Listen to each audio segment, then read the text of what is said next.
بسم اللہ الرحمن الرحیم۔ سیکنڈ ایئر کلاس، السلام علیکم۔ کیا حال ہے بیٹا آپ سب کا؟ ٹھیک ٹھاک ہیں آپ؟ عزیز طلبات، ہم پڑھ رہے تھے حصہ نثر سبق نمبر 8 ہوائی، جن کی مصنفہ بیگم اختر ریاض الدین ہیں۔ عزیز طلبات، ان کی 2 کتابیں جو ہیں ان کی شائع ہوئیں، ان میں ایک کتاب 7 سمندر پار اور دوسری دنک پہ قدم۔ ہمارے شامل نصاب میں جو سبق لیا گیا ہے ہوائی، وہ دنک پہ قدم سے لیا گیا ہے۔ بیگم اختر ریاض الدین جو ہے بیٹا، یہ جو ہے یہ انہوں نے سفر نامہ لکھا ہے۔ سفر نامے یعنی کہ یہ اپنے شوہر کے پاس جو تھے وہاں پہ گئیں، ہوائی گئیں، اور جو ہے ان کے وہاں جو انہوں نے دیکھا، مشاہدہ کیا، اپنی ظاہری آنکھ سے دیکھا، قدرت کے حسین مناظر کو اپنی آنکھوں سے دیکھا، ان کو انہوں نے کیا کیا؟ قلم بند کیا۔ کل ہم نے عزیز طلبات ہوائی کا پہلا صفحہ جو ہے وہ مطالعہ کیا تھا۔ عزیز طلبات، یہ ہوائی شہر کے جو ہیں، ہوائی جو آپ کا جزیرہ نما ایک شہر ہے، اس کے کچھ یہ دیکھیں مناظرات ہیں، بڑا خوبصورت۔ دیکھیں اگر آپ اس تصویروں پہ غور کریں تو بڑا خوبصورت منظر ہے کہ اللہ تعالیٰ نے اس زمین کو کتنا خوبصورت دیکھیں عزیز طلبات بنایا ہے کہ آنکھیں ہماری خیرہ ہو جاتی ہیں۔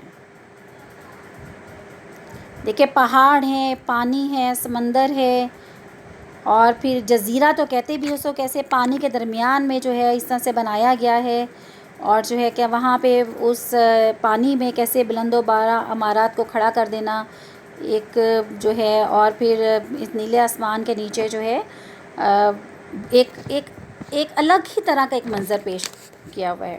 اس کی بیٹا ڈیٹیل میں جو ہے اس پورے ملک، یہ جو ایک چھوٹا سا ایک ریاست ہے، اس کے بارے میں یہ دیکھیں ایک صفحے پہ پوری ڈیٹیل ہے کہ ہوائی ریاست جو ہے کہ وہ جو ہے اس میں کتنی اس کی جو ہے سٹی جو ہے کتنے کلومیٹر ہے، زمین کا رقبہ کتنا ہے، آبی رقبہ کتنا ہے، اس کی بلندی کتنی ہے، وہ ڈیٹیل میں اس کے یہاں پہ ہے۔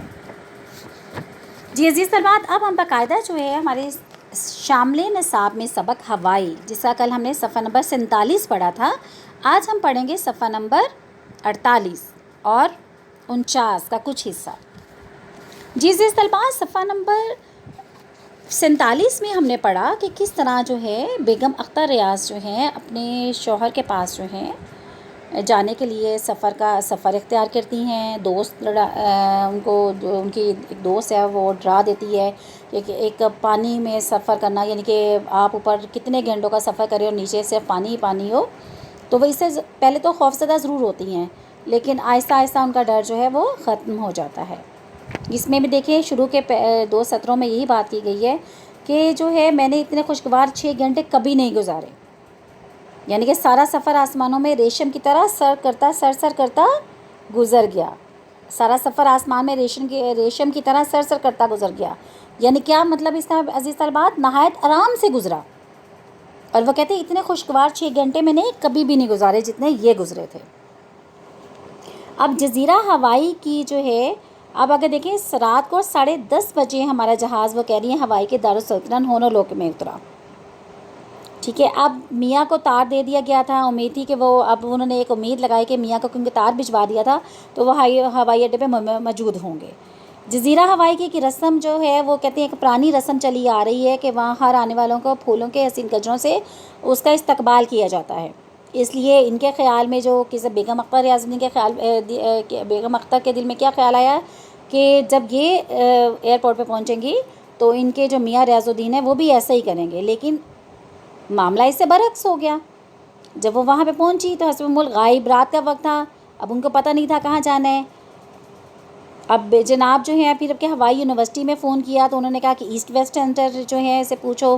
اتنے میں جو ایک ٹیکسی آ گئی، وہاں پہ جو اسے کہا وہاں میں لے جاتا ہوں، آگے تھا جی بیٹا وہاں پہ لے جاتا ہوں۔ اس کے بعد جو ہے ہائی رائز ہاسٹل تک پہنچے تو اونچی اونچی عمارات جو تھیں بتیاں جل رہی تھیں، یعنی کہ طلبہ جو تھے پڑھ رہے تھے، لیکن ہمارے میاں جو تھے وہ ندارت کا مطلب کیا ہے، بالکل غائب، یعنی کہ وہاں پہ ہے ہی نہیں تھے۔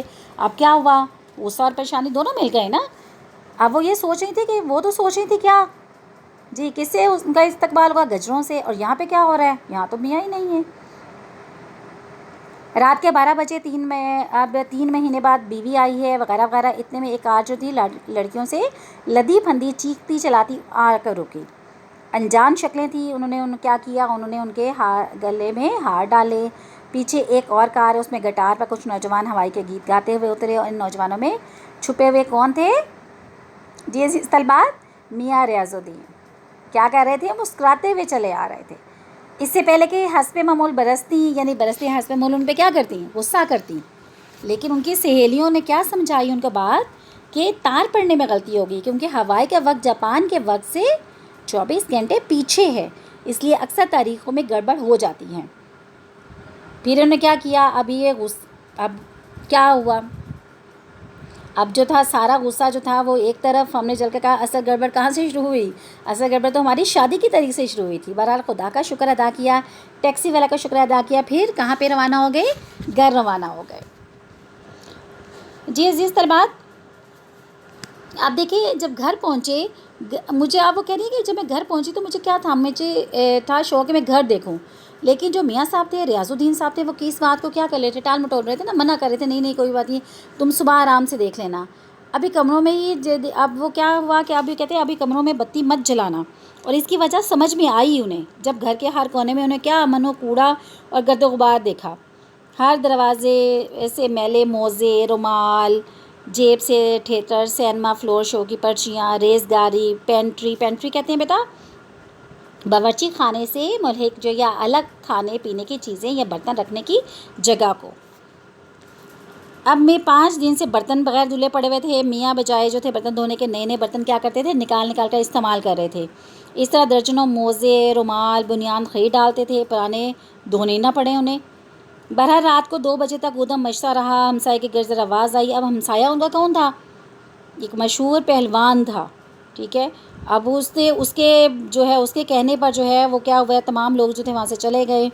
2 منٹ کے بعد سب لوگ غائب ہو گئے. اور خیر ہم بھی ہارے ہوئے تھے، یعنی کہ تھکے ہوئے تھے اتنا سفر کرنے کے بعد. تو ہم نے کیا کیا؟